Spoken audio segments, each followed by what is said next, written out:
அர்ஜுன் என்ற சிறுவன் 13 வயதுடையவன். அவன் வாழ்ந்தது ஒரு சிறிய நகரம். அங்கே எல்லோரும் தெரிந்தவர்கள். அர்ஜுன் புத்திசாலி. கேள்விகளுக்கு உடனே பதில் சொல்வான். ஆனால் உழைப்பதில் சோம்பேறி. ஆசிரியர்கள் அடிக்கடி சொல்வார்கள், அர்ஜுனுக்கு திறமை இருக்கு, ஆனால் முயற்சி குறைவு. அர்ஜுனுக்கு அது பெரிதாக பிடிக்கவில்லை. புத்திசாலியாக இருந்தாலே போதும் என்று அவன் நினைத்தான். தேர்வுக்கு முன்னொரு இரவு மட்டும் படிப்பான். வீட்டு வேலையை நண்பர்களிடமிருந்து நகல் எடுப்பான்.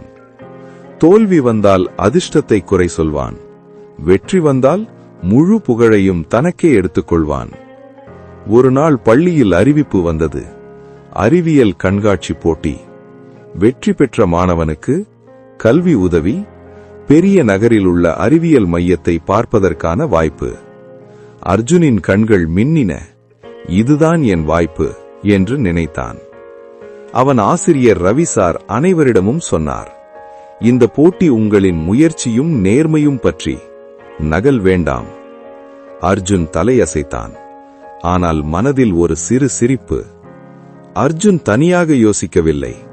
இணையத்தில் ஒரு அருமையான திட்டத்தை கண்டுபிடித்தான். முழுவதையும் நகலெடுத்தான். பெயரை மட்டும் மாற்றினான். ஒரு நண்பன் கேட்டான், இது நகல்தானே? அர்ஜுன் அலட்சியமாக சொன்னான், வெற்றிதான் முக்கியம். பள்ளி அளவிலான போட்டியில் அர்ஜுன் முதல் பரிசு வென்றான். ஆசிரியர்கள் பாராட்டினர். பெற்றோர் பெருமைப்பட்டார்கள். ஆனால் அர்ஜுனின் மனதில் சந்தோஷமில்லை, பயம் மட்டும். யாராவது உண்மை கண்டுபிடித்தால்? அந்த எண்ணத்தை அவன் தள்ளிவிட்டான். மாவட்ட அளவிலான போட்டி நாள் வந்தது. பல பள்ளி மாணவர்கள் வந்திருந்தார்கள்.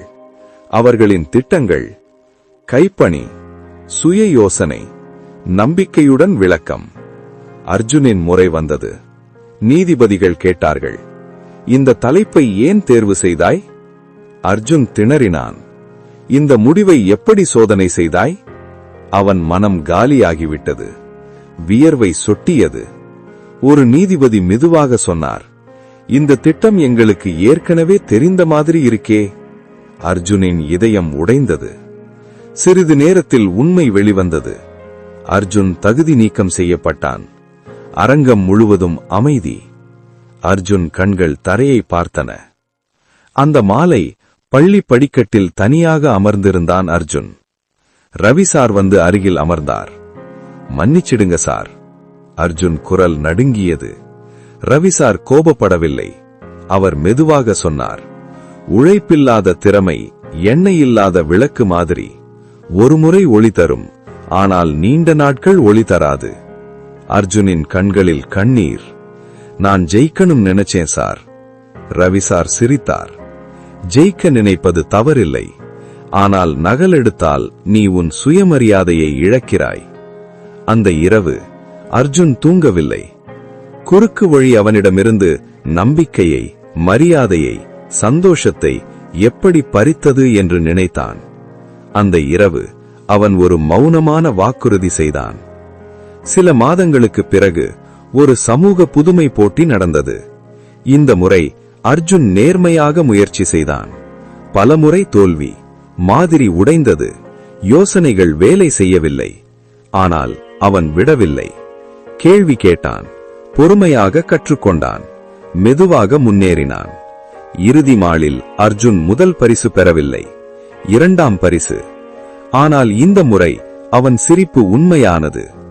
வீட்டுக்கு நடந்து சென்றபோது அவன் மனம் லேசாக இருந்தது. ஏனெனில் இந்த வெற்றி அவன் சொந்த உழைப்பின் விளைவு. பல ஆண்டுகள் கழித்து அர்ஜுன் ஒரு மேடையில் நின்றான். இளம் மாணவர்களிடம் பேச, ஒரு காலத்தில் குறுக்கு வழி புத்திசாலித்தனம் என்று நினைத்தேன் என்று சொன்னான். ஆனால் இப்போது தெரியும், உழைப்பு மனிதனை உருவாக்கும், நேர்மை வெற்றியை நிலைத்தாக்கும். மாணவர்கள் அமைதியாக கேட்டனர். அர்ஜுன் சிரித்தான். ஒரு தவறு அவன் வாழ்க்கையை எப்படி சரியான பாதைக்கு கொண்டு வந்தது என்பதை நிலைத்து. கதை சொல்லும் பாடம், குறுக்கு வழி விளைவான வெற்றியை தரலாம். ஆனால் நேர்மையும் உழைப்பும் நிலையான மரியாதையும் உண்மையான சந்தோஷமும் தரும்.